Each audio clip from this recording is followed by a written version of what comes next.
যে এই কৃষক ন্যায্যতভাবে দাবি করতে পারে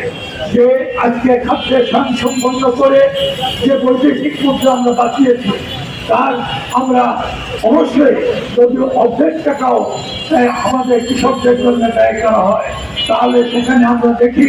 যে কৃষকের সার বীজ কীটনাশক এবং সেচের যে সমস্যা সেই সমস্যা দূর হয় এবং খরচা সরকার অর্ধেক মূল্যে এগুলো নির্বাহ করতে পারে। অর্থাৎ সেখানে পরিষ্কারভাবে আমরা বলতে চাই একদিকে যেন আমরা খাদ্যের লাভজনক দাম নিশ্চিত করতে চাই এবং সেখানে প্রত্যেক ইউনিয়নের গ্রাম যেমন খোলার কথা দাবি করছি, সাথে সাথে এই যে আপনার কৃষি উৎপাদন করতে সার বীজ কীটনাশক সেগুলো অর্ধেক এবং সেটা আমরা প্রায় দেখতে পাচ্ছি সেটা মানে একক্ষণিক এবং এই যে আপনার একচেটিয়া ব্যবসায়ী তাদের হাতে এই ব্যবসাটি চলে গেছে এবং সেটা শুধু তারা ডবল দামে বিক্রি করছে না, সাথে সাথে আমরা দেখছি যে সারের রেজাল্ট সেখানে আমরা দেখতে পাচ্ছি, কীটনাশকের রেজাল্ট সেখানে আমরা দেখতে পাচ্ছি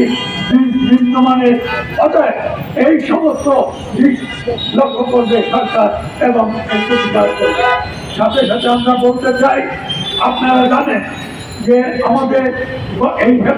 আগের ফেব্রুয়ারিতে আমরা বগুড়ায় কৃষক সমিতির কেন্দ্রীয় সম্মেলন আমরা করেছি। সেখানে যেমন আমরা এই যে ফসলের ন্যায্য দাম এবং উপকরণ তার দাম কমানো এবং সরকার সেখানে ভর্তুকি সেদিনের দাবি আমরা করেছি। সাথে সাথে আমরা পশ্চিম অঞ্চলের যে লবণাক্ততা জলবদ্ধতা ঘূর্ণিঝড়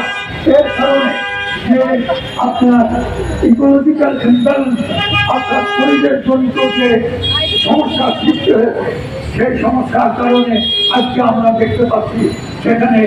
উপকূলে সাগর থেকে 10 মাইল ভিতর পর্যন্ত 12 মাইল ভিতর পর্যন্ত সেখানে কোনো ফসল হচ্ছে না, সেখানে কোনো গাছপালা নাই, সেখানে কোনো গরু ছাগল নাই। অতএব এই যে একটা ভয়াবহ অবস্থা, সেই ভয়াবহ অবস্থা থেকে আপনার নারীদের প্রজনন যে সমস্যা সে সমস্যাও কিন্তু বাদ যাচ্ছে না। সাথে সাথে আপনারা জানেন যে আপনার পশ্চিম অঞ্চলে রাঢ় অঞ্চলে সেখানে যে ডিপ টিউবওয়েল ছিল সেই ডিপ টিউবওয়েলে এখন পানি উঠতেছে না। অর্থাৎ সেখানে আমরা দেখতে পাচ্ছি এই অবৈধের বৈজ্ঞানিকভাবে